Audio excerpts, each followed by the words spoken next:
জি sir. Computer. আমি একদমই deep কঠিন কিছুতে যাব না। দেখতে পাচ্ছেন কাগজটা আমার? জি স্যার। আচ্ছা, তো এখন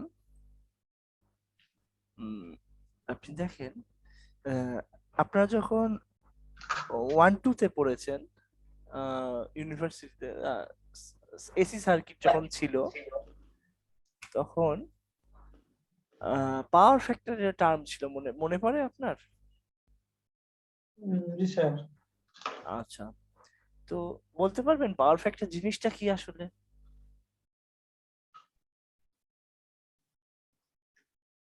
পারফেক্ট। Power factor, perfect. এটা যারা ইন্ডাস্ট্রিতে যায় তারা এটা নামটা খুব শোনে, মানে এতই শোনা শোনে ওটা ছাড়া যেন চলেই না, এরকম একটা ক্রাইসিস থাকে। আর পাওয়ার ফ্যাক্টর কারেকশনের জন্য একটা আয়োজন থাকে, সেটাকে বলে পাওয়ার ফ্যাক্টর কন্ট্রোলার বা, হ্যাঁ, ক্যাপাসিটর ব্যাংক, এই টার্মগুলো তারা শুনতে পায়। পাওয়ার ফ্যাক্টর কন্ট্রোল করতে গেলে ক্যাপাসিটরটা লাগে, হ্যাঁ। তো এখন আপনি জানেন কি না যে ইন্ডাক্টরের জন্য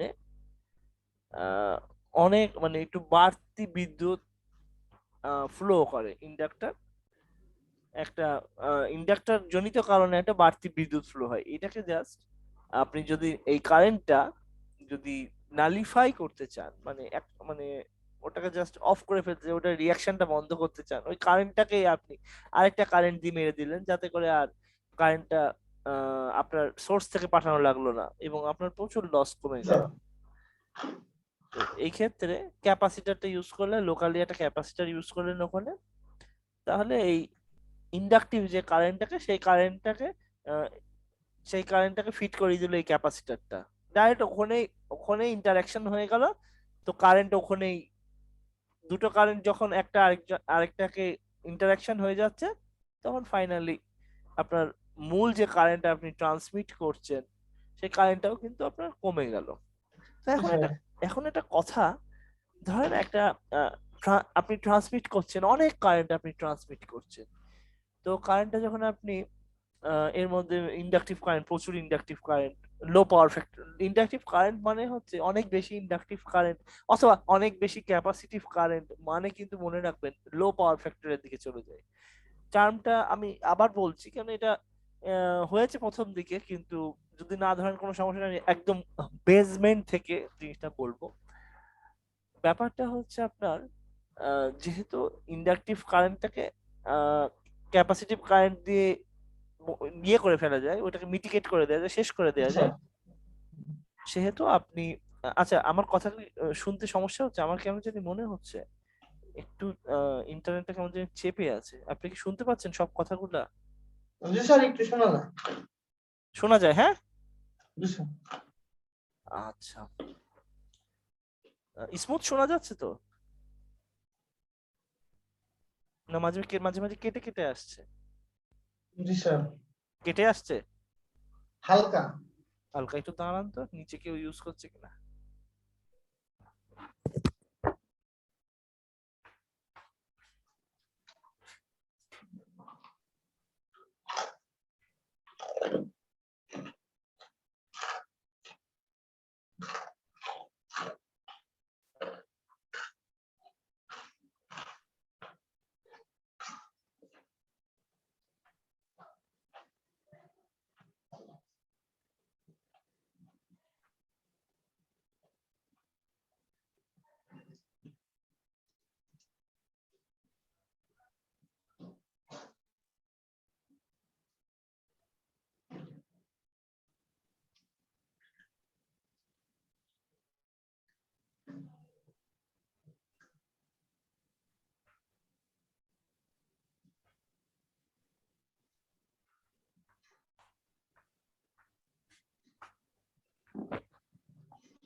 হ্যাঁ, সাকিব আছেন?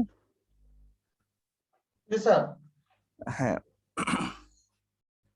তাহলে আমরা একটু কাগজপত্রে আসি। জিনিসটা একটু দেখেন আপনি। ধরেন আমি যে কারেন্টটা সেন্ড করছি, এই কারেন্টটা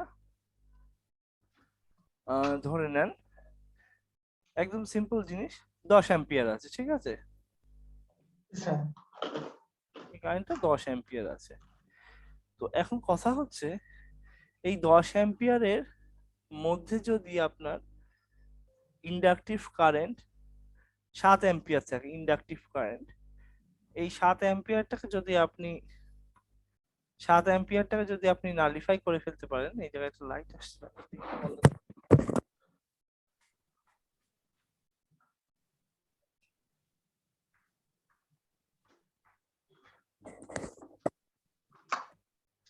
এই যে 7 অ্যাম্পিয়ার কারেন্টটা আসছে, এই 7 অ্যাম্পিয়ার কারেন্টটা ধরেন ইন্ডাকটিভ কারেন্ট, তাহলে আপনি কিন্তু এই ইন্ডাকটিভ কারেন্টটা মোটামুটি শেষ করে ফেলতে পারবেন। কায়দাটা হচ্ছে কিছু না, আপনি একটা এ ধরেন লোড, এটা আপনার, এটার অ্যাক্রসে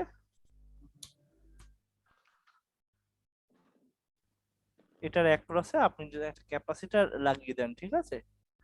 একটা ক্যাপাসিটর স্যার যদি আপনি লাগিয়ে দেন, তাহলে এটা যেমন এটা ইন্ডাকটিভ কারেন্ট ছিল, এটা ধরেন এই কারেন্টটা কনজিউম করছে, এই তো ডিরেকশন ওয়াইজ এই কারেন্টটা কিন্তু তখন প্রোভাইড করবে, দাঁড়ান একটু দাঁড়ান। এ তখন কারেন্টটা প্রোভাইড করবে। সো ফাইনালি লোকালি এই জিনিসটা মানে ম্যাগনেটিক কারণে ইন্ডাক্টর এই কারেন্টটা কনজিউম করছে, আর এই কারেন্টটা অতিরিক্ত, আর এই কারেন্টটা আপনি এখানে ক্যাপাসিটর যদি থাকে, জাস্ট ক্যাপাসিটর ওই কারেন্টটা তখন অপোজিট দিকে ফ্লো করে, আলটিমেটলি দুটো একটা কারেন্ট আরেকটা কারেন্টকে শূন্য করে ফেলে। সো এই হলো পাওয়ার ফ্যাক্টরের গল্প। তখন দেখা যাবে যে কারেন্ট আর 10 অ্যাম্পিয়ার থাকবে না, কারেন্টটা অনেক কমে যাবে। এখন পাওয়ার ফ্যাক্টরের কারণটা কেন, কি জন্যে, একটা কথা আমাদের মাথায় রাখতে হবে। এই পাওয়ার ফ্যাক্টরের কারণ, লো পাওয়ার ফ্যাক্টরের কারণে আপনার প্রচুর পরিমাণ তারে ভোল্টেজের ড্রপ হবে। কেন হবে আমি আপনাকে বলি, আপনি কনসেপ্টটা দেখেন। এটা ধরেন ট্রান্সমিশন লাইনটা ধরেন এইরকম, আমি ইজিলি মডেল করছি, তা মানে শর্ট ট্রান্সমিশন লাইনের মতো করে, মানে যেটা আসলে সবচেয়ে সিম্পলিফাইড চেহারা। তো আমি স্যার এই এই জায়গাটায় আপনি চিন্তা করেন যে কোনো কারণে অনেক বেশি কারেন্টটা এখান দিয়ে ফ্লো করছে, তাহলে আপনি মনে রাখবেন কারেন্টের উপর বেস করে কিন্তু এদের উপর ভোল্টেজ ড্রপ করবে। আপনি যত বেশি কারেন্ট ফ্লো করাতে পারবেন, এখন যত বেশি কারেন্ট ফ্লো মানে আপনি এইদিকে ভোল্টেজ যত বাড়াবেন, বাংলা কথা, এখানে যত বেশি ভোল্টেজ বাড়াবেন কিন্তু তত বেশি কারেন্টের দিকে ফ্লো হবে, পরিষ্কার। আর যদি বেশি কারেন্ট আপনি কি ফ্লো করেন, মনে রাখবেন আপনার তার কিন্তু ছেড়ে কথা বলবে না, তার কিন্তু এখানে কন্ডাক্ট ইয়ার জন্য ট্রান্সমিশন লাইনের রেজিস্ট্যান্স থাকে, ট্রান্সমিশন লাইনের ইন্ডাকটেন্সও থাকে, ক্যাপাসিটেন্সও থাকে মিডিয়াম ট্রান্সমিশন লাইনের ক্ষেত্রে ক্যাপাসিটেন্সটা আমরা কনসিডার করে থাকি। হ্যাঁ, মিডিয়াম ট্রান্সমিশন লাইনের ক্ষেত্রে, লং ট্রান্সমিশন লাইনের ক্ষেত্রে আমরা ক্যাপাসিটেন্সটাকে কনসিডার করি, বাট শর্ট ট্রান্সমিশন লাইনে ইজি দেখেন অতটা ওই রকম সিগনিফিকেন্ট ক্যাপাসিটেন্স হয় না বলে আমরা কনসিডার করি না, এটা হলো বিষয়। অবশ্যই হয়, যাই হোক। তো আমার যখন বেশি কারেন্ট এখান দিয়ে ফ্লো করবে, আমার রেজিস্ট্যান্সের উপর ড্রপ হচ্ছে, আমার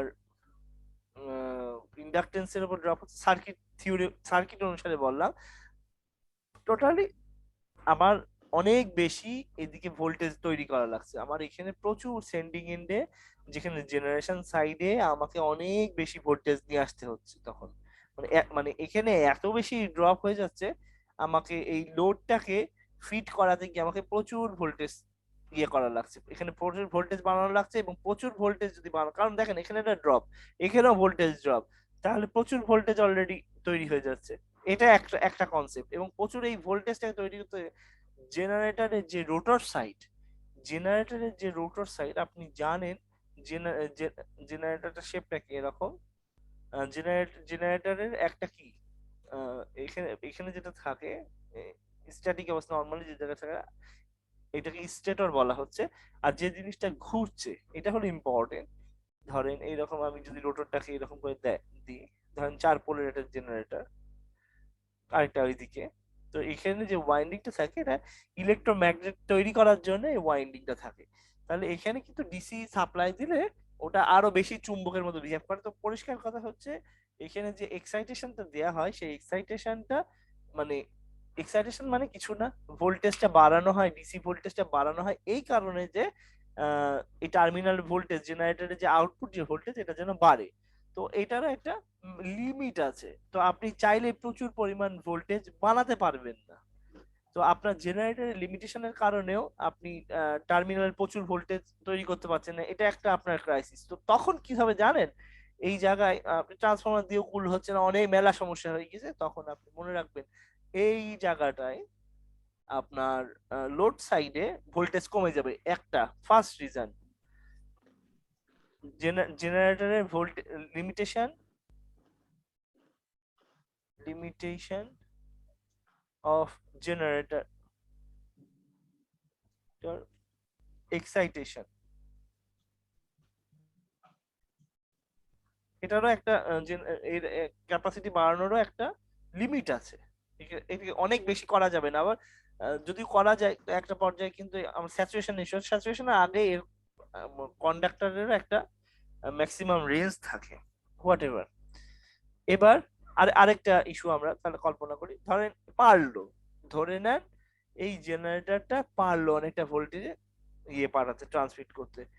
আপনি একটা কথা চিন্তা করেন যে আপনার পাওয়ার ফ্যাক্টর খুব পুয়ার, আপনার এদিকে ইন্ডাকটিভ লোড খুব বেশি। তো মনে রাখবেন আপনার আপনার যে কারেন্টটা হবে সে কারেন্টটা কিন্তু অনেক বেশি হবে, কারণ ইন্ডাকটিভ কারেন্টটা বাড়তি আছে। তো সেই কারেন্টটা যদি আপনি বাড়তে হয় মনে রাখবেন এই যে কন্ডাক্টরে মানে যে ট্রান্সমিশন লাইনে যে তারে রেজিস্ট্যান্স কিন্তু এগুলো খাবে। রেজিস্ট্যান্স কিন্তু দেখবে না যে ক্যাপাসিটরের জন্য কারেন্ট যাচ্ছে কি ইন্ডাক্টরের জন্য কারেন্ট যাচ্ছে, এই জিনিসটা কিন্তু আপনি মাথায় রাখবেন। ধরেন আমি রেজিস্ট্যান্সটা করলাম, রেজিস্ট্যান্সের উপরে কারেন্ট হলো ফ্যাক্ট। ও 10 অ্যাম্পিয়ার কোন কত ডিগ্রিতে যাচ্ছে ও কিছু দেখবে না। ও যা কারেন্ট দেখবে, হিসাবটা দেখেন, এটা যদি 2 ওহম হয়, 2 ওহম হয়, 10 অ্যাম্পিয়ার কারেন্ট যদি এখান দিয়ে যায় তাহলে আপনি মনে রাখবেন এ পাওয়ার যেটা খাবে সেই পাওয়ারটা হচ্ছে কি 10² × 2, P = I²R না? পাওয়ার পাওয়ার = I²R। তো এই I²R যত মানের হবে তত ভয়ঙ্কর অবস্থা হবে। তাহলে এখানে অবস্থা প্রায় 10² × 2, 10² মানে কি 100 × 2, 200 ওয়াট তারই খেয়ে নিয়েছে। তো বড় বড় জায়গায় তো আরো ডিজাস্টার মার্কা কিছু হবে, এটা আমরা মাথায় রাখবো। হ্যাঁ, এখন আমরা তাহলে কি করব, ওয়েটা কি? ও, তাহলে আমরা একটু গুছিয়ে নিই। এটা হচ্ছে লিমিটেশন এক্সাইটেশন, এটা একটা সমস্যা। আবার তখন কি হবে, তখন ভোল্টেজটা কমে যাবে। এটা জেনারেটর জেনারেটর চাইলেও ভোল্টেজ বাড়াতে পারছে না। জেনারেটর চাইলেও যদি ভোল্টেজ আর না বাড়াতে পারে তখন কিন্তু আপনি মনে রাখবেন যে লোড সাইডে কনজিউমার ভুগবে। এবং আপনি মনে রাখবেন যে পাওয়ার ইউটিলিটি গুলো তাদের কাস্টমারের কাছে অলওয়েজ তারা কিন্তু দায়বদ্ধ। তারা অলওয়েজ আপনার মনে রাখবেন একটা রাইট ভোল্টেজ, একটা নির্দিষ্ট রেঞ্জের ভোল্টেজ এবং সেটা প্রপার কোয়ালিটি এবং 50 হার্টজ, এটা কিন্তু ভোক্তার অধিকার, এটা মনে রাখবেন। সো যদিও এটা ক্ষুণ্ণ হয় বিভিন্ন কনফিগারেশনের কারণে, তারপরও এটা মাথায় রাখতে হবে। তো যাই হোক, এখানে আমরা জেনারেটর এক্সাইটেশনের লিমিটেশনটা ইস্যুটা নিয়ে আসছি, লো ভোল্টেজ প্রবলেম যেটার ফলে কোনো ওয়ে থাকে না, ডাইরেক্ট আপনাকে লো ভোল্টেজ প্রবলেমে চলে যেতে হবে। আরেকটা জিনিস আপনি কল্পনা করেন এখন পৃথিবীতে এত এনভায়রনমেন্ট করে চেঁচামেচি করছে না? অবশ্যই তো করছে নাকি? আমাদের প্রধানমন্ত্রীও গিয়েছিলেন কনফারেন্সে। তো এখন কথা হচ্ছে আমরা পাওয়ার সিস্টেম পড়ছি, পাওয়ার সিস্টেমে কি এনভায়রনমেন্ট নিয়ে আহ, কেন কি হবে? একটু দাঁড়ান, আমি একটা ম্যাগাজিন নিয়ে আসছি।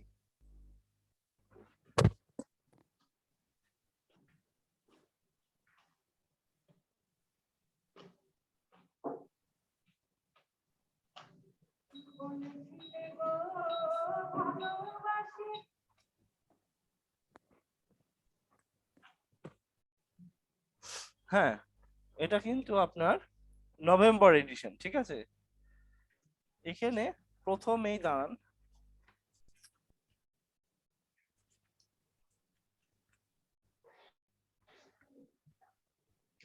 প্রথমেই কিন্তু বুঝতে পারছেন এই মেয়েটাকে চেনেন আপনারা? ছবি দেখেছেন কখনো? হ্যাঁ বা চেনা না? চেনা লাগতেছে। চেনা চেনা লাগছে। বেশ কি বলে, বিবিসি সিএনএন এর ভালোই চেহারা আসে।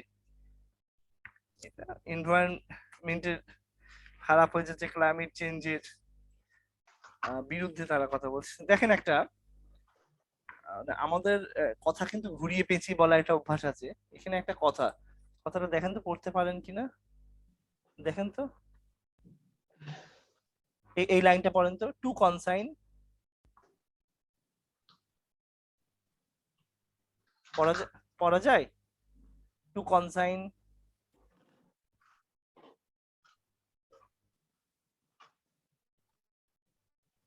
পড়া যাচ্ছে না নাকি?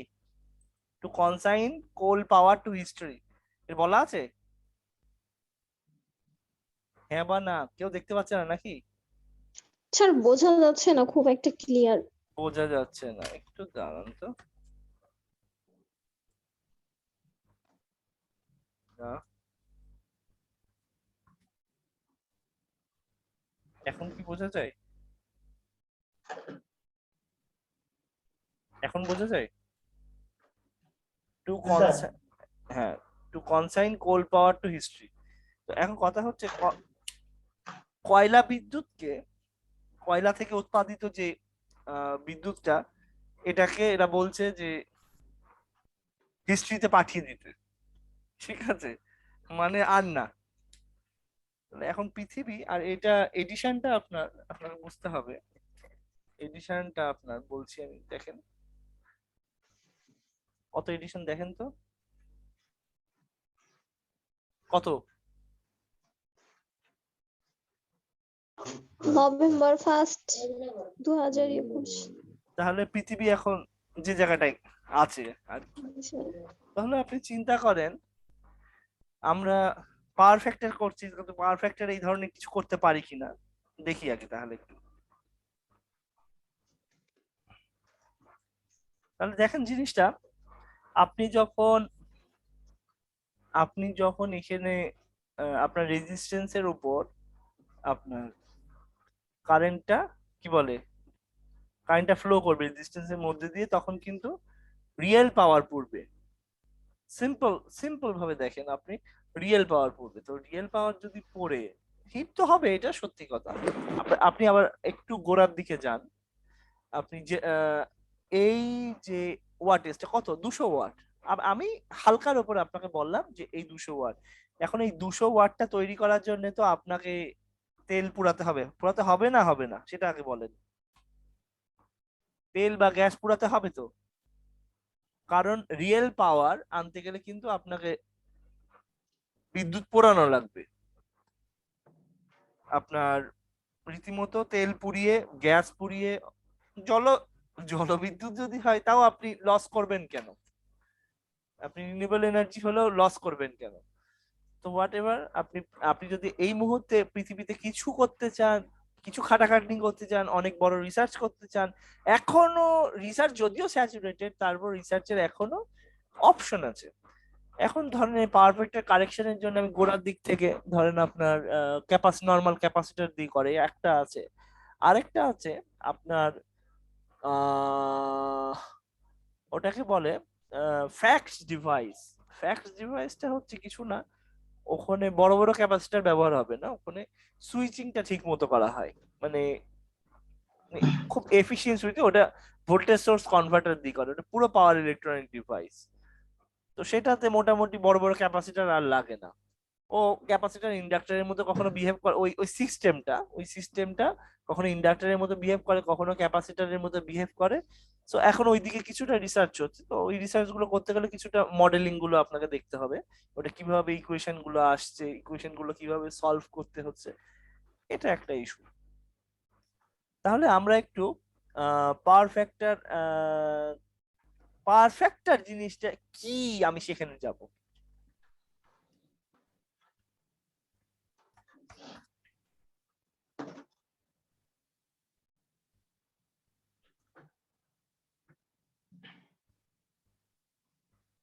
আমরা দেখি, আমরা টাইম ডোমেইনে জাস্ট একটা সিগন্যাল প্লট করি। সিগন্যাল এই হলো সিগন্যালটা একটা প্লট করলাম, এটা বলে দিলাম এটা একটা ভোল্টেজের সিগন্যাল। আর এটা থেকে যে কারেন্টটা কিছু পর থেকে মানে কারেন্টটা কিছুটা সরে গিয়েছে, অর্থাৎ ভোল্টেজের প্রোফাইল আর কারেন্টের প্রোফাইলের মধ্যে অলরেডি একটা টাইম ডিফারেন্স আছে, তারা একসাথে শুরু হচ্ছে না, এটা হলো বিষয়। জাস্ট এই স্টাইলে চলছে, একজন আরেকজনের থেকে এগিয়ে আছে এই এখন একটা অ্যাঙ্গেলে। তো টাইম থেকে অ্যাঙ্গেলে যাওয়া যায়, কোনো ব্যাপার না। তবে যাই হোক, এখানে আমি যদি অ্যাঙ্গেল করেই বলি, এর মধ্যে ধরেন একটা সার্টেন একটা অ্যাঙ্গেল অলরেডি ফর্মেশন হয়েছে, এবং ইন্ডাক্টরের কারণে যে অ্যাঙ্গেলটা ফর্মেশন হয়, একদম পিওর ইন্ডাক্টর যদি হয়, কারেন্ট, এটা যদি কারেন্টের সিগন্যালটা হয়, এটা ভোল্ট, এটা আমি এভাবে লেখাটা ঠিক হয়নি, এটা ভোল্টেজের সিগন্যালটা, এটা ভোল্টেজের সিগন্যালটা, আর এইটা পরেরটা কারেন্টের সিগন্যাল। আমি এরকম করে তাহলে বলি আইটি। দেখা যাচ্ছে তো টুকটাক? আনোয়ার জাহিদ স্যার দেখা যাচ্ছে? যাচ্ছে, হ্যাঁ দেখা যাচ্ছে স্যার। আচ্ছা আচ্ছা আচ্ছা। তাহলে এখানে কিছুটা ফেজ অ্যাঙ্গেল ডিফারেন্স আছে। তো এই ফেজ অ্যাঙ্গেল ডিফারেন্সটা থাকার কারণে যত সমস্যা, আমি যদি এই ফেজ অ্যাঙ্গেলটা যত কমাতে পারবো, এটা আপনাকে মাথায় রাখতে হবে, ইন্ডাক্টরের ক্ষেত্রে এটা কিন্তু 90 ডিগ্রি, কিন্তু ইন্ডাক্টরের সাথে যদি আপনার রেজিস্ট্যান্স সিরিজ থাকে, এরকম ফরমেশন থাকে, এটা 90 ডিগ্রি হবে না, এটা এটা 0 থেকে 90 ডিগ্রির মধ্যে হবে, 90 ডিগ্রি থেকে কমে যাবে, ঠিক আছে? এখন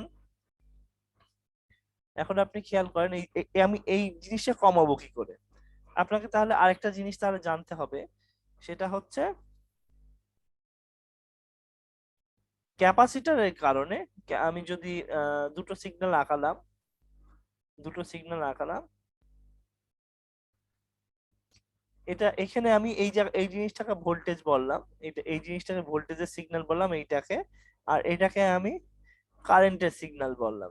ক্যাপাসিটর যদি হয়, ক্যাপাসিটরের ক্ষেত্রে ক্যাপাসিটরের যে কারেন্টটা যখন ইনিশিয়েট করছেন, চালু হয়ে যাচ্ছে, আস্তে আস্তে আস্তে আস্তে প্রোফাইলটা একটা সময় গিয়ে এরকম হয়ে যাবে। কারেন্ট আপনি যখন অসিলোস্কোপে দেখবেন এরকম অবস্থা। পরিষ্কার কথা হচ্ছে, ক্যাপাসিটর যে ক্যাপাসিটর থাকার জন্য যে কারেন্টটা শুরু হবে, কারেন্টটা প্রথম যেরকম প্যাটার্নটা শুরু হবে, তার থেকে 90 ডিগ্রি পর থেকে ভোল্টেজেরটা শুরু হবে। সো এখানে কিন্তু কারেন্টটা কিছুটা লিডিং এ আছে, মানে এগিয়ে আছে। সো এটা এক ধরনের, এখানে কিন্তু কারেন্ট কিন্তু ভোল্টেজের থেকে পিছিয়ে আছে, আর এখানে কারেন্ট কিন্তু ভোল্টেজের থেকে এগিয়ে আছে। এই হলো কনসেপ্ট।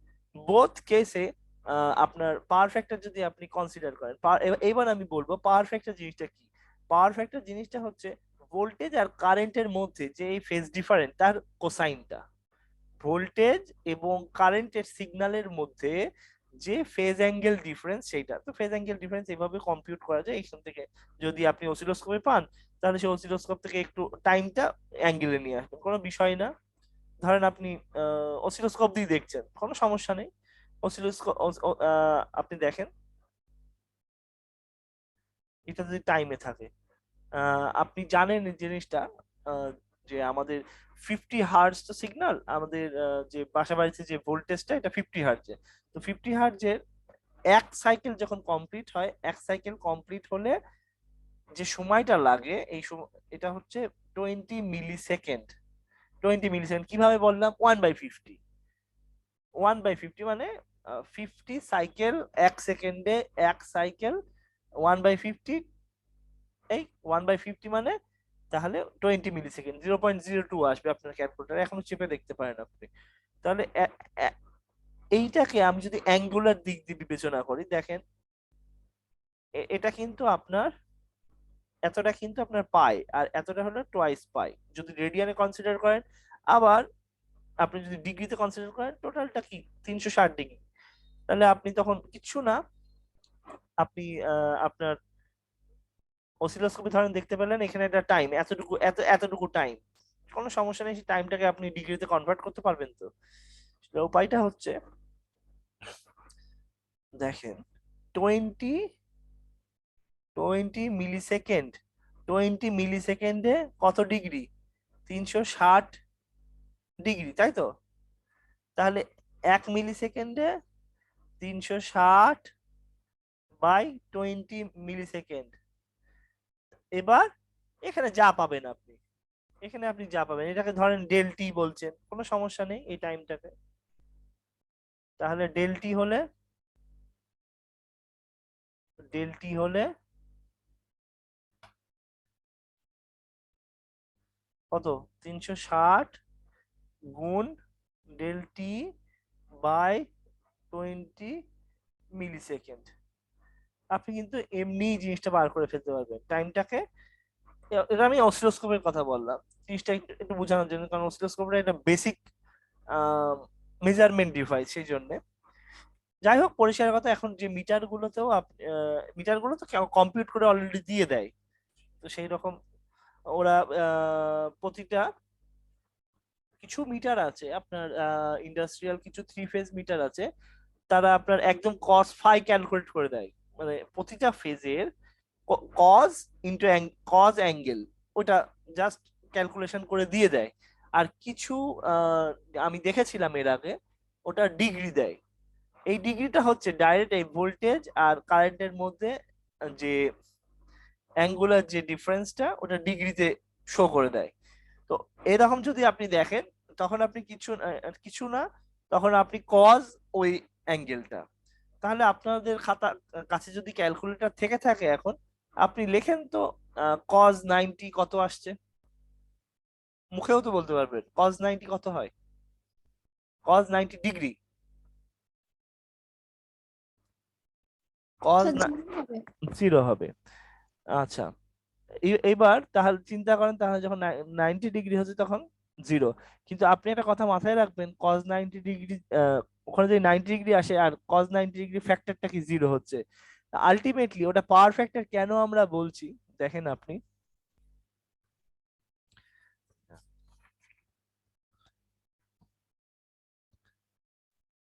আমি এর আগে ক্লাসে কি বলেছিলাম না, পাওয়ার যখন আমরা কম্পিউট করি, P equal to v I cos theta, তাই না? তাই তো? জি স্যার। তাহলে P equal to v I cos theta যদি হয়ে থাকে, আর আপনি বলছেন যখন আপনি থেটাটা পেলেন 90 ডিগ্রি, ইন দ্যাট সিনারিও পুরো পাওয়ারটা কি 0 না? পুরো পাওয়ারটা 0, কজ 90-র জন্য জিনিসটা 0। কিন্তু এখন কথা হচ্ছে, ভোল্টেজ আর কারেন্ট কিন্তু তখনও 0 হয়নি। কিন্তু আপনার এখানে আপনি আপনার ইন্ডাস্ট্রিতে আপনি রীতিমতো দেখতে পাচ্ছেন যে 0 ওয়াট, কোনো ওয়াটেজ নেই, বাট তারপরেও আপনাকে তখন কোম্পানিরা চার্জ করছে। তার যখন আপনার বিল আসছে, তখন বিদ্যুৎ কোম্পানিরা তখন চার্জ করছে কেন? ঘটনা কি? ঘটনাটা হলো এই, যে আপনি কারেন্ট তো নিচ্ছেন, আপনি রীতিমতো কারেন্টটা নিচ্ছেন। কারেন্ট অনেক বড় কারেন্ট হতে পারে, আপনি ধরেন 20 অ্যাম্পিয়ার 30 অ্যাম্পিয়ার কারেন্ট নিচ্ছেন। দেখেন ক্রাইসিসটা আমি আপনাকে বলি, ধরেন 30 অ্যাম্পিয়ার কারেন্ট, 30 অ্যাম্পিয়ার তো কারেন্ট কিছুই না, ধরেন 30 অ্যাম্পিয়ার কারেন্ট নিচ্ছেন। তো 30 অ্যাম্পিয়ার কারেন্ট, আপনার আপনার ধরেন এটা হলো আপনার ইন্ডাস্ট্রি, আপনার ধরেন এটা হলো আপনার ইন্ডাস্ট্রি, ইন্ডাস্ট্রি ইন্ডাস্ট্রি আপনি এখানে ধরেন মিটার আছে, মিটার এম ফর মিটার, তো আপনার ইন্ডাস্ট্রিকে ফিট করাচ্ছেন। তো আপনি রীতিমতো আপনি এখানে শো করছেন যে কোনো পাওয়ারই খরচ হচ্ছে না।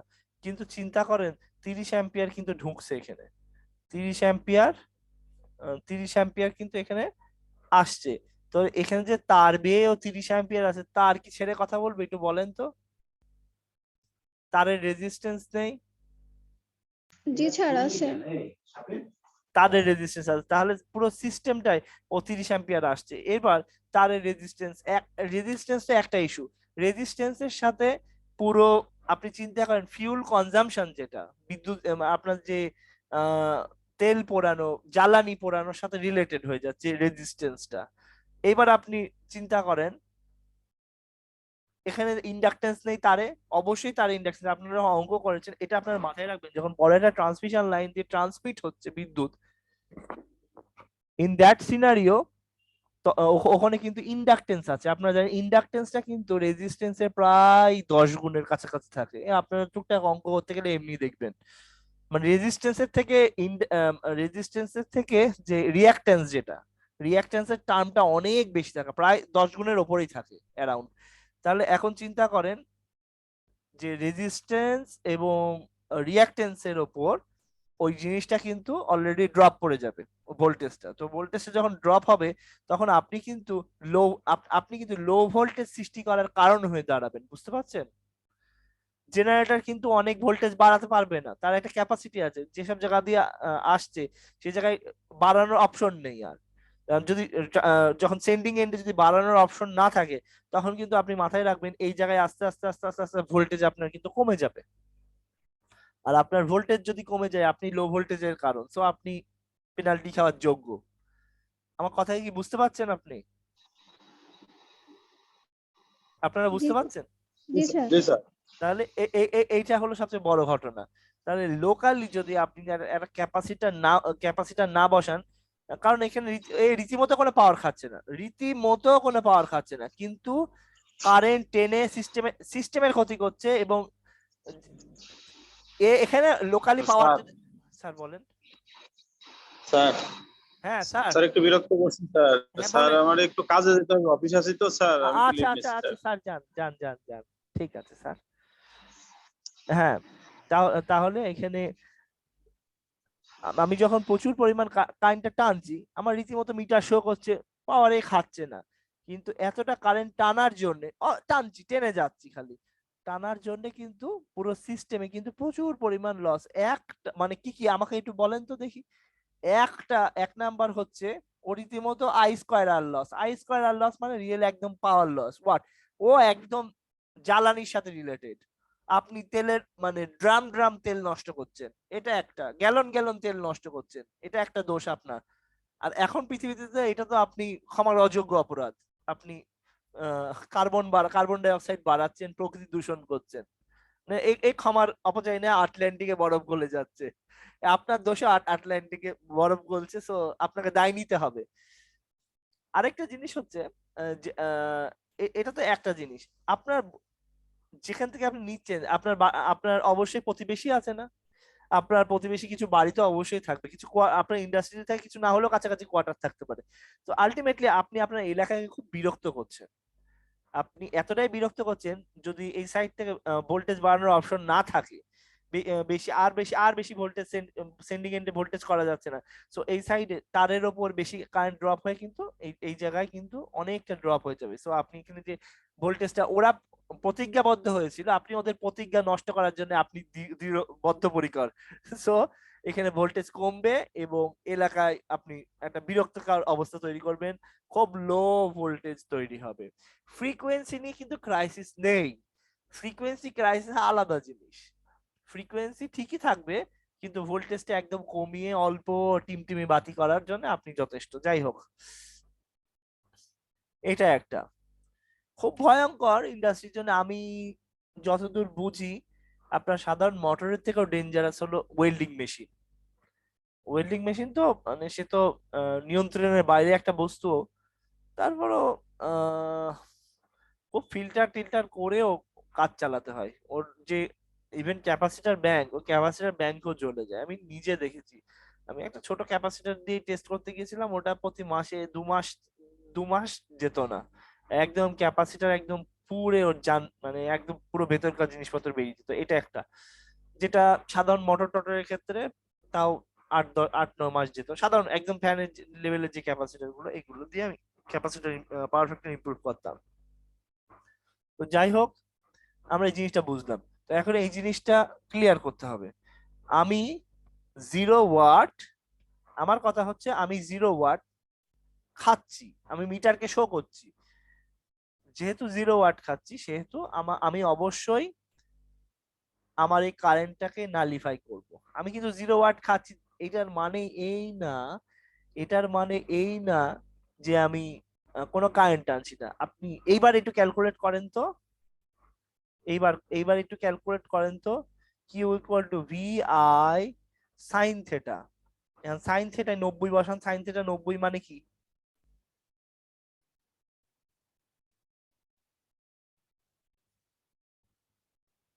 দুটো দুটোই একসাথে করেন, আমি আপনাদের বলছি, আপনারা করেন। সাইন থেটা 90 মানে কিন্তু 1, সো ভোল্টেজ আর কারেন্টের গুণফল, রিঅ্যাক্টিভ পাওয়ার আপনি খাচ্ছেন। দেখতে পাচ্ছেন? ইয়েস অর নো, জাস্ট বলেন যে স্যার দেখা যাচ্ছে। দেখা যাচ্ছে স্যার। দেখা যাচ্ছে। তো এখন কথা হচ্ছে, আমি আপনাকে আপনার বাসা বাড়ি দিয়ে দিয়ে আমি সিঙ্গেল ফেজের হিসাবেই বুঝাচ্ছি, আপনারা এটা করেন। আমি একটু ওয়াশরুম থেকে আসি। ভোল্টেজটা লিখে দিই। ভোল্টেজটা ভোল্টেজটা আপনি 231 ভোল্ট নেন, কারেন্টটা আপনি 30 অ্যাম্পিয়ার নেন, আর অ্যাঙ্গেলটা আপনি নেন 60.2 ডিগ্রি। একটা খাতা ছিল বটে, ওটাতে দেখাতে পারলে খুব ভালো হতো। আহ,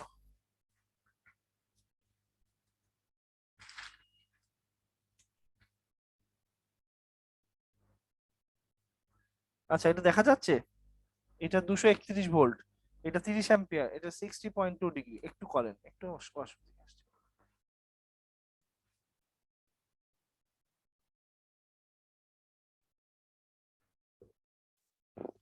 হ্যাঁ, বার করেছেন আপনারা?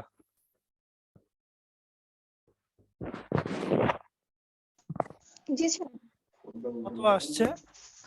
কিউ কত আসছে? স্যার 6013 আচ্ছা, আর পয়েন্ট সিক্স পি আসছে? 3444। কিউ হলো 6013। জি স্যার, আর 0.61। আচ্ছা, ঠিক আছে। আর পি হচ্ছে 4000। 3444 স্যার। 3444 3444। আচ্ছা, তো এখন একটা জিনিস আপনি খেয়াল করে দেখেন, যে আপনি যে এই যে কিউ, যে জিনিসটা 6013, তো এই জিনিসটা কিন্তু পুরো একটা অবাঞ্ছিত জিনিস, আমার কোনো প্রয়োজন নেই জিনিসটার।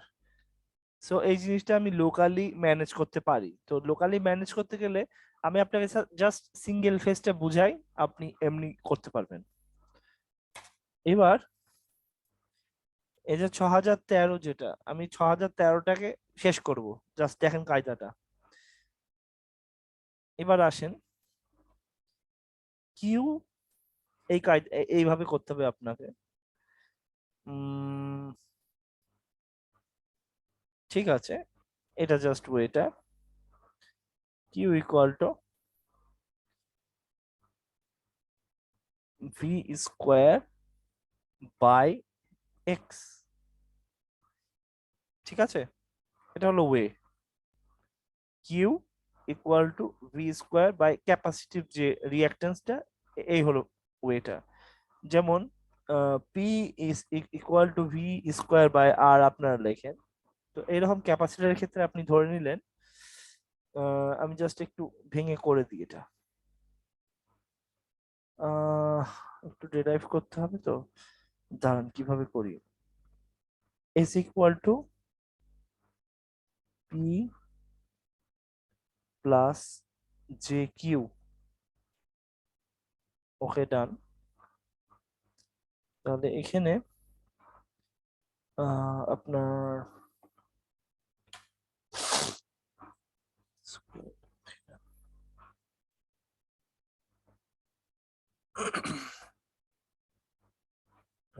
ঝামেলায় পড়লাম।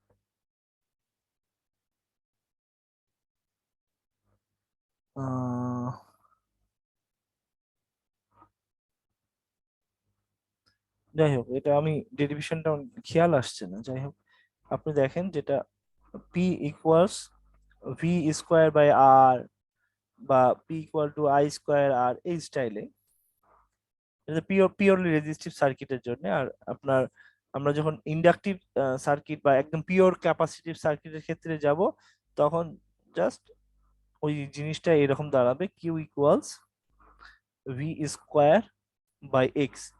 এই হলো সূত্র। আমি আপনাদের পরে যখন এটা ক্লাসের পরে যে লেকচার শিটটা দেবো ওর মধ্যে ঠিক মতো অ্যাসাইন করে দেবো, আমার জিনিসটা একটু ছড়িয়ে গিয়েছে। যাই হোক, আপনি দেখেন এক্স এখন ক্যাপাসিটরের ক্ষেত্রে আপনারা জানেন কিনা দেখেন তো, এক্স ইকুয়াল টু 1/2 এটা মনে আছে আপনাদের? জি স্যার। আচ্ছা, এই জিনিসটা তাহলে এই জিনিসটা আপনি নর্মালি এখানে অ্যাসাইন করে দেন, Q equal to V square by 1/2 pi F C. এই জিনিসটাকে তাহলে আমি একবারে যখন লিখবো তাহলে কিউ ইকুয়াল টু, এই জিনিসটা উপরে উঠে যাচ্ছে, এই জিনিসটা উপরে উঠে গেলে কি 2/2 পাই F C V square.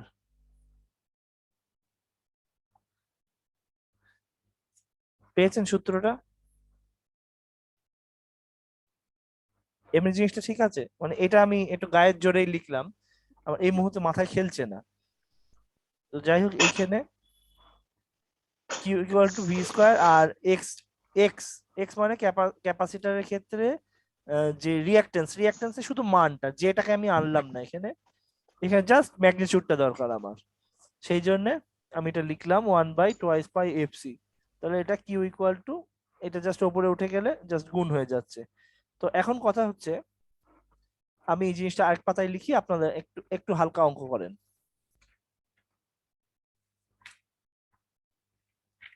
Okay.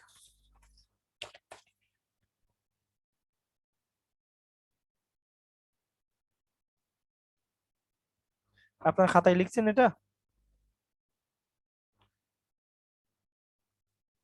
জি স্যার। আচ্ছা, এখন কথা হচ্ছে আপনি ধরেন কোনো একটা মিটারের কাছে গেছেন, তো ধরে নেন মিটার আপনাকে শো করছে, আমি আমি ডাটাটা একটু দিয়ে দিই। ধরেন মিটারে লেখা আছে ভি ইকুয়াল টু 221, আপনি মিটারে দেখতে পাচ্ছেন। যখন থ্রি ফেজের ক্ষেত্রে 3টে ফেজ দেয়, আমি একটা ফেজ ধরেন দেখছেন, আপনি সিঙ্গেল ফেজে ইমপ্রুভমেন্ট করতে চাচ্ছেন। ধরেন একটা ফ্যান আছে, তার খুব মানে অনেক কারেন্ট টানে আর কি, কিন্তু পারফেক্ট একটা খারাপ, ওটাকে আপনি কারেকশন করবেন, আপনি জানেন এমনি যেহেতু সেখানে ম্যাগনেটিক সার্কিট আছে, সো ওটা পারফেক্ট খারাপ হবে স্বাভাবিক। তো আপনি তারটা দেখতে দাঁড়িয়েছেন, ভি দেখলেন 221 ভোল্ট, আই কারেন্ট ধরেন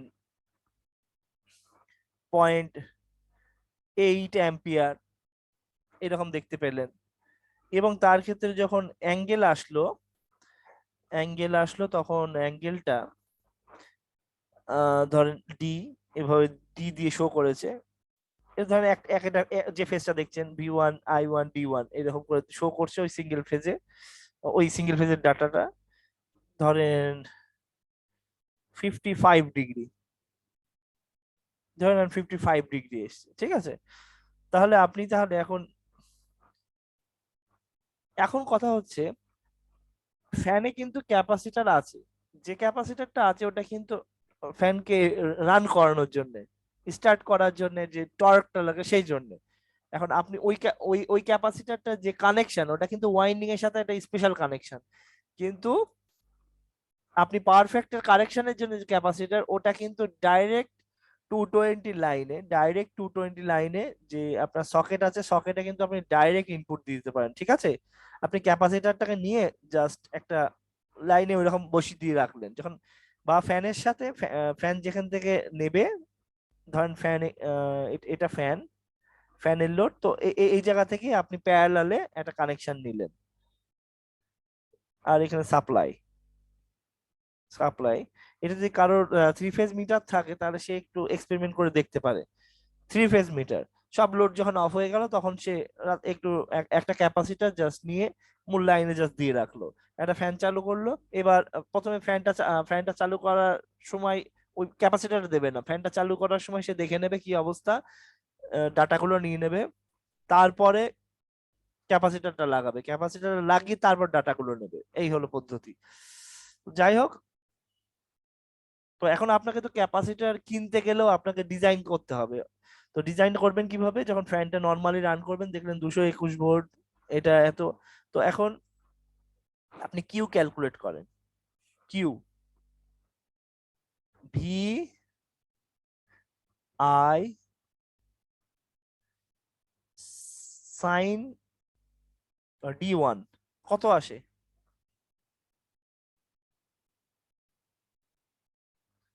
করছেন আপনারা?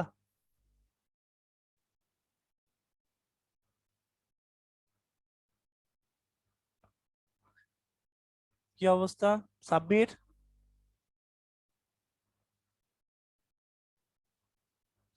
স্যার হ্যাঁ করছেন।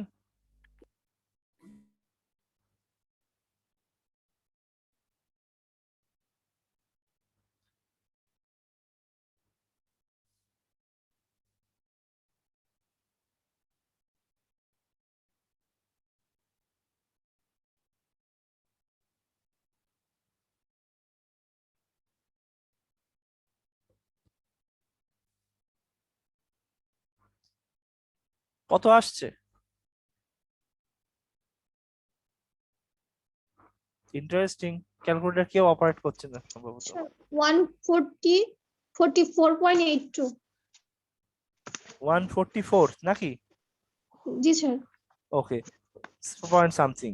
তো ভার, এটার ইউনিট হলো ভোল্ট অ্যাম্পিয়ার রিঅ্যাক্টিভ। তো এত ভার ও কিন্তু কনজিউম করছে অলরেডি। তাহলে এবার পদ্ধতি হচ্ছে আপনার ফ্রিকোয়েন্সি কত, 50 দিয়ে করেন, হিসাব করেন, তাহলে ক্যাপাসিটরটা ডিজাইন করেন। 221 ভোল্টই ধরেন থাকে, ঠিক আছে, 220 হিসাব করেন, কোনো সমস্যা নেই, করেন। একটা ক্যালকুলেশন গুলো একদম অ্যাকুরেট হবে ব্যাপারটা তা না, একটু এরর আসুক। তাহলে আপনি বার করেন c equal to q by twice pi f v square. Q কত আসছে? 144, অ্যারাউন্ড রাফলি 144 লেখেন, টুয়াইস পাই 3.1416, এফ এর জায়গায় আপনি 50 দেন, ভোল্টেজের জায়গায় 220ও দিতে পারেন, কোনো সমস্যা নেই। রাফলি কত দিলে আপনার কিছু এই পাওয়ার ফ্যাক্টর এতটা রিঅ্যাক্টিভ পাওয়ার থাকবে না। এতটা রিঅ্যাক্টিভ পাওয়ার মানে এর জন্য অযথা অতিরিক্ত কারেন্ট টানে সিস্টেম। সো আপনি একটু করেন দেখেন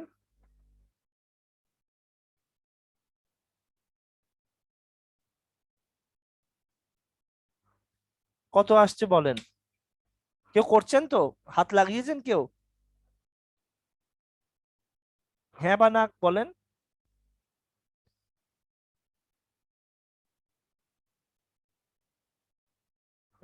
রেকর্ডিং করলাম, দেখেন, এই তো ইন্টু ইন্টু কি আসে দেখেন তো,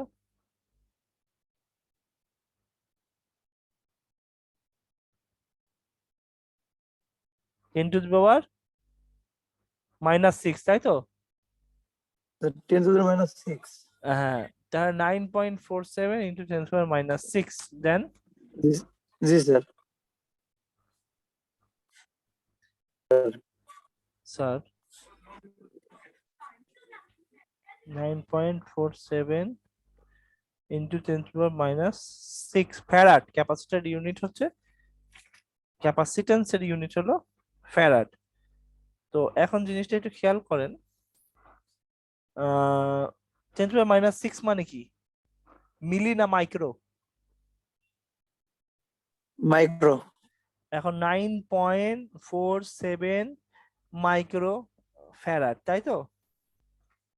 এই, তাহলে এখন আপনি ক্যাপাসিটর যদি বাজারে কিনতে যান, আপনি কি বলবেন আমার 9.47 বা 9.5 দরকার? তো আপনাকে বাজারে দেখতে হবে, বাজারে আপনাকে দেখতে হবে যে কোনটা আছে, 10 থাকে, বুঝতে পারছেন? অ্যাভেলেবল 10 মাইক্রোফ্যারাড থাকে না এক্সপিরিয়েন্সড কেউ নেই একটু বাজারে স্যার থাকে তো থাকে 10 মাইক্রোফ্যারাড থাকে, তো 10 মাইক্রোফ্যারাড দিলে আপনার এই ফ্যানের গতি হয়ে যাবে, বুঝতে পারছেন? তো 10 মাইক্রোফ্যারাড হলেও মোটামুটি আপনি অনেক অনেক উন্নতি হয়ে যাবে। তো এখন আপনি যে কাজটা করবেন চিন্তা করেন, তাহলে এখন আপনি কতটা কারেন্ট কমাতে পারলেন একটু দেখি, আপনি কতটা কারেন্ট কমাতে পারলেন।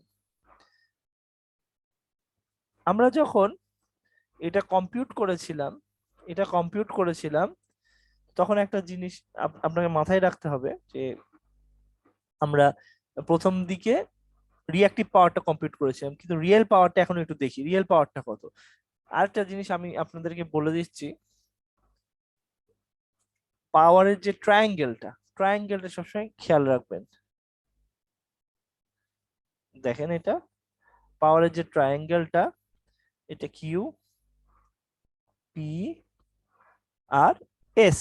এস হলো অ্যাপারেন্ট পাওয়ার, মানে অ্যাপারেন্ট মানে ভিএ, ভোল্টেজ আর কারেন্টের গুণফল জাস্ট। আর এটা এই আবার যখন আপনি ঠিকমতো কমপ্লেক্স স্টাইলে লিখবেন তখন এই আবার কমপ্লেক্স পাওয়ার, ঠিক আছে? কমপ্লেক্স অ্যাপারেন্ট পাওয়ারটা হলো কমপ্লেক্স পাওয়ারের জাস্ট মানটা। এখন খেয়াল করেন রিয়েল পাওয়ার পি ওয়াটে যেটা, সেটা আর রিঅ্যাক্টিভ পাওয়ার কিউ যেটা কিনা ভিএআর ভোল্ট অ্যাম্পিয়ার রিঅ্যাক্টিভ, এদের মধ্যে অ্যাঙ্গুলার ডিফারেন্স যেটা থিটা, এটা কিন্তু পাওয়ার ফ্যাক্টর অ্যাঙ্গেল। তো এখন আপনি যে জিনিসটা দেখছেন যখন আপনি কিউটাকে শেষ করে ফেলবেন, কিউ কত ছিল 144 ভার, তাই তো 144 ভিএআর। জি তাহলে এই জিনিসটা যদি শেষ হয়ে যায় তো আলটিমেটলি পাওয়ার আর অ্যাপারেন্ট পাওয়ার একই হয়ে যাবে। তো আলটিমেটলি আপনার কারেন্টের কি অবস্থা হবে আমরা একটু দেখবো এখন। পি আর এস একই জায়গায় চলে আসবে, পি যা এসও তাই হয়ে যাবে, ঠিক আছে? কারণ আপনি চিন্তা করেন এই জিনিসটা শেষ হয়ে গেছে। আর এই জিনিস যদি আপনি তাও না বোঝেন, আমরা যে এটা তো একটা সমকোণী ত্রিভুজ, সমকোণী ত্রিভুজের ক্ষেত্রে আপনি দেখেন s equal to p square plus q square লেখা যায় না? কি- যায় না? যাই তো সূত্র হিসেবে সূত্র হিসেবে যায়, তাহলে কিউটাকে যদি আপনি শেষ করে দেন তাহলে এস ইকুয়াল টু পি একই কথা।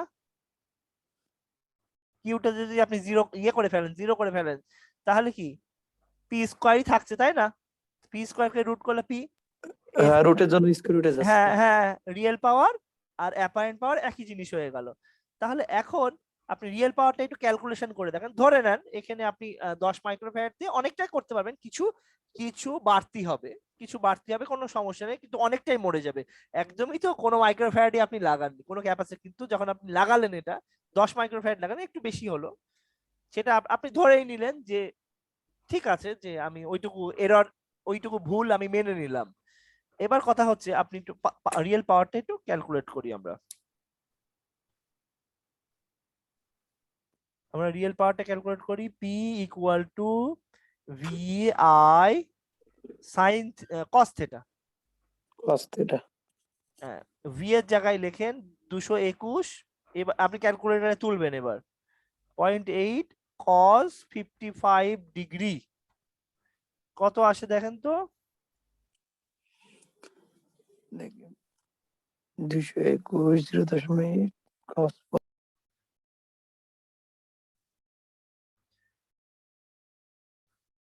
কত আসে?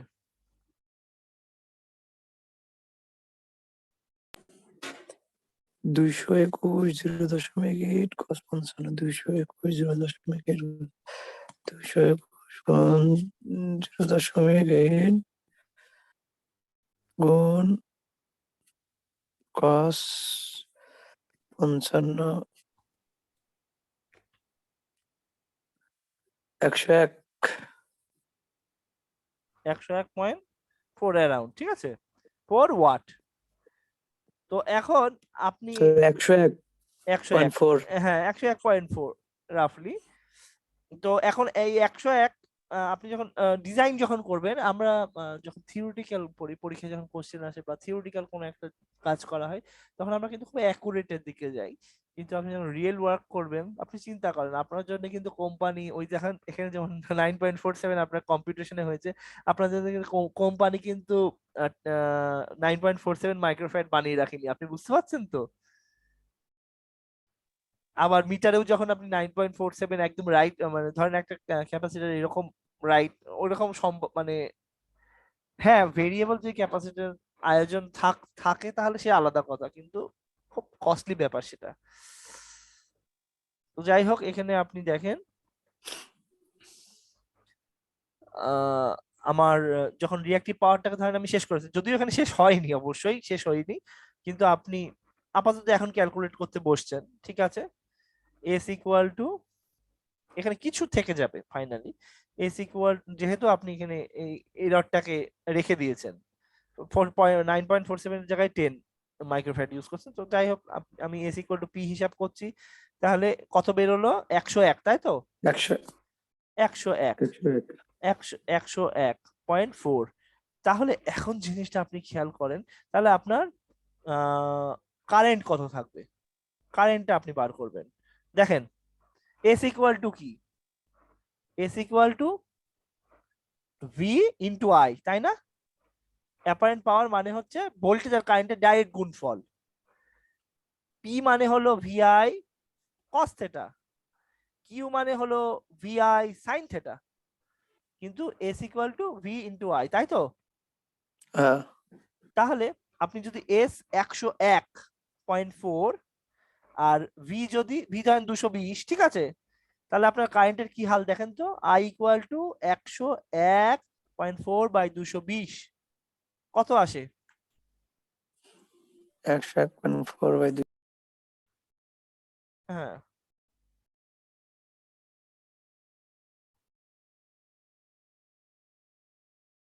কত আসছে সাব্বির?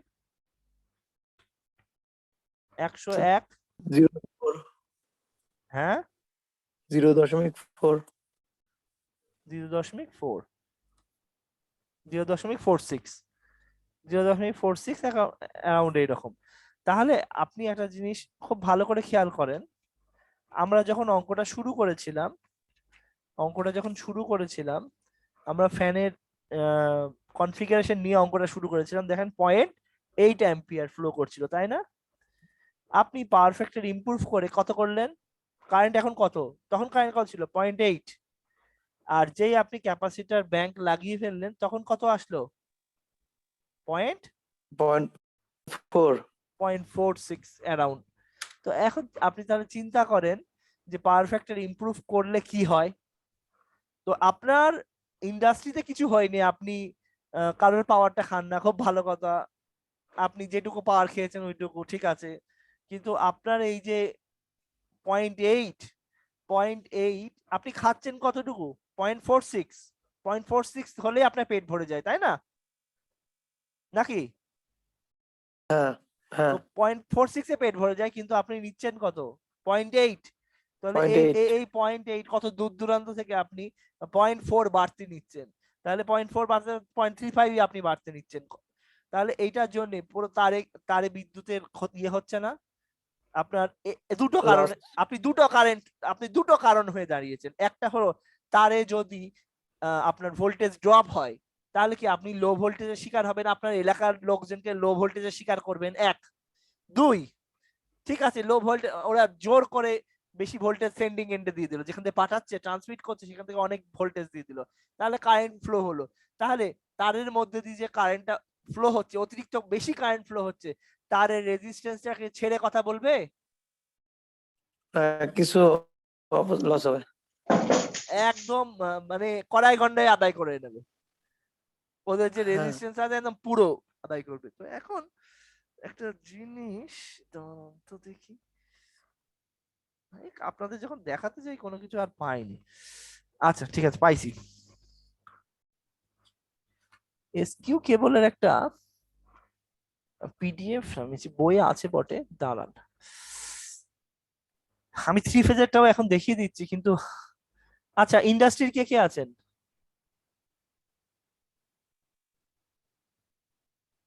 ইন্ডাস্ট্রির কে কে আছেন?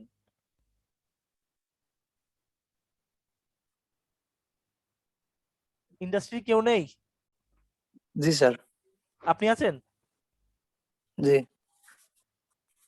আপনি 3 ফেজ লাইনে কাজ টাজ করেন নাকি? না, ইলেকট্রিক্যালের ভিতর নাই, প্রোডাকশনের ভিতরে আছে আচ্ছা আর আচ্ছা কি স্যার। আচ্ছা আচ্ছা ঠিক আছে, তো আমি 3 ফেজের তাহলে পরের দিন একটু দেখাবো, দাঁড়ান আমি একটু সেটা জিনিস ডাউনলোড করলাম।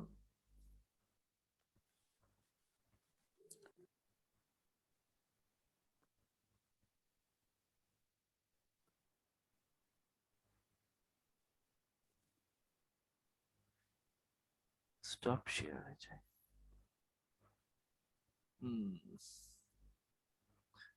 এসকিউ কেবল ক্যাটালগ।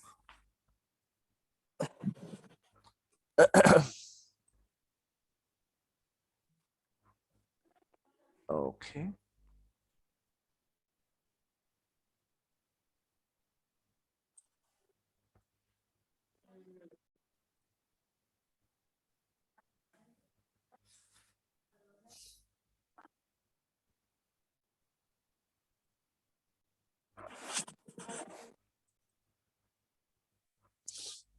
আপনাদের অন্যান্য নাম্বার দিয়ে দিয়েছে?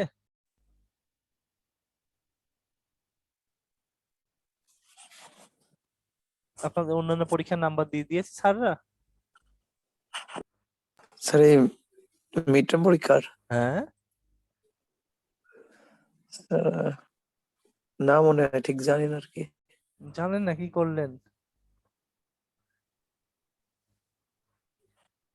আচ্ছা, যাই হোক, আমি আপনারা দেখতে পাচ্ছেন এটা?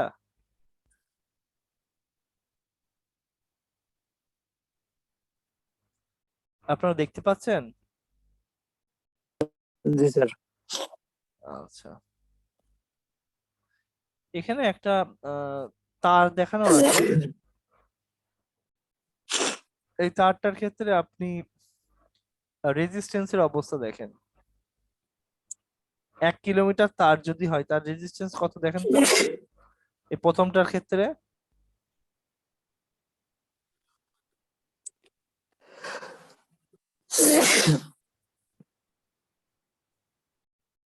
36 না 360, বোঝা যাচ্ছে না। 36। আমি প্রথমে 360 মনে 36। হ্যাঁ, আরো আছে, দাঁড়ান এটার ক্ষেত্রে আমি একটু দেখি কি অবস্থা। এখানে 18, আর দেখি কি অবস্থা। এগুলোর ক্ষেত্রে একটু ভালো হবে।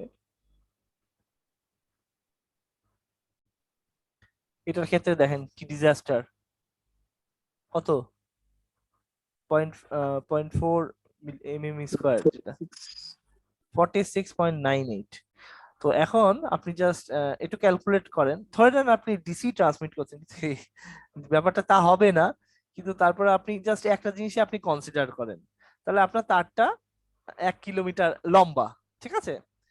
তাহলে আপনার রেজিস্ট্যান্স কত? 46.98 ওম। ওকে, তো এখান দিয়ে ধরেন 2 অ্যাম্পিয়ারই আপনি ফ্লো করছেন, ঠিক আছে? এই যেমন রেটিং বলা আছে 2 অ্যাম্পিয়ার সহ্য করতে পারে, ঠিক আছে, 2 অ্যাম্পিয়ারই আপনি ফ্লো করাচ্ছেন। বিরাট অনেক দূরে লোড আছে, জেনারেটর ওখানে আনা সম্ভব না, এত চিকন তার দিয়ে আপনি কিছু একটা করার চেষ্টা করছেন আর কি। তো হিসাব করেন তো, I²R, তাহলে আই আই কত? 2 অ্যাম্পিয়ার, তাই তো? 2 2 দিয়ে কাজ চালাচ্ছেন, তাহলে 2² ইন্টু 46.98, তারে কতটা ওয়াট খাবে দেখেন তো?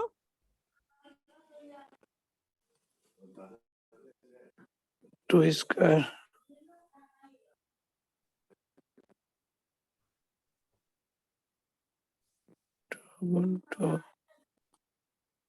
146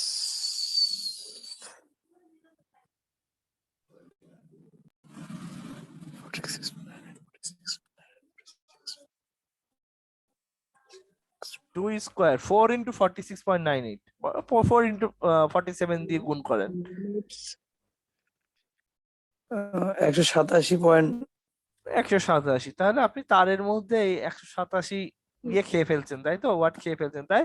কত বেশি, যে 2 অ্যাম্পিয়ারে আপনার এই অবস্থা, তাহলে এটা কিন্তু অনেক হুম। বড় লস, এটুকু বুঝতে পারছেন? তাহলে অলরেডি ওই আপনি তারের যেটা, সেটাও কিন্তু আপনি জ্বালানি পুড়িয়েই বানিয়েছেন ওই ওয়াটটা, কিন্তু আপনার নষ্ট হয়ে গেল। তো এটা তারের তারের ইয়েটা কিন্তু খুব ইম্পর্টেন্ট। এখন ধরে নেন ঠিক আছে, আপনি ল্যাম্প জ্বালাবেন, তো ল্যাম্প যেটা ইনক্যান্ডেসেন্ট ল্যাম্প যেটা, সে কিন্তু রিয়েল পাওয়ারই খাচ্ছে। কিন্তু আপনি একটা ইন্ডাক্টর মার্কা জিনিসপত্র, ম্যাগনেটিক সার্কিট মার্কা এই যে মোটর টটর চালালেন, তাহলে আপনি যে অতিরিক্ত যেটা করলেন সেটা কিন্তু খুব বিপজ্জনক, কারণ ওই তারের মধ্যে বেশিটা ক্ষতি হয়ে গেল। তাহলে ইন দ্যাট কেস আপনি যদি সেই মোটরের কাছাকাছি যদি একটা ক্যাপাসিটর ব্যাংকের আয়োজন না করেন, তাহলে ক্যাপাসিটর ব্যাংক মানে ক্যাপাসিটর, কয়েকটা ক্যাপাসিটর যখন দেওয়া হয় তখন ক্যাপাসিটর ব্যাংক হয়ে যায়। এই আয়োজন যদি না করেন, অতিরিক্ত কারেন্টটাকে যদি ক্যাপাসিটিভ কারেন্ট দিয়ে শেষ না করতে, ওখানেই মিটিগেট না করতে পারেন, তাহলে আপনাকে ওই রকম জ্বালানি নষ্ট করতে হবে। তো এটাই আমাদের ইউটিলিটিতে এইসব কারণে চার্জ করা হয়। আপনার ওয়াট বেশি খাননি আপনি, কিন্তু আপনি সিস্টেমের ক্ষতি করছেন। আপনার বিদ্যুৎটা এতটাই খারাপ, মানে আপনাকে বিদ্যুৎ দেওয়ার ফলে আপনি বিদ্যুৎটাকে অলরেডি পলিউট করে ইয়ে করে ফেলছেন, ও স্ট্রেসের মধ্যে ফেলে দিচ্ছেন।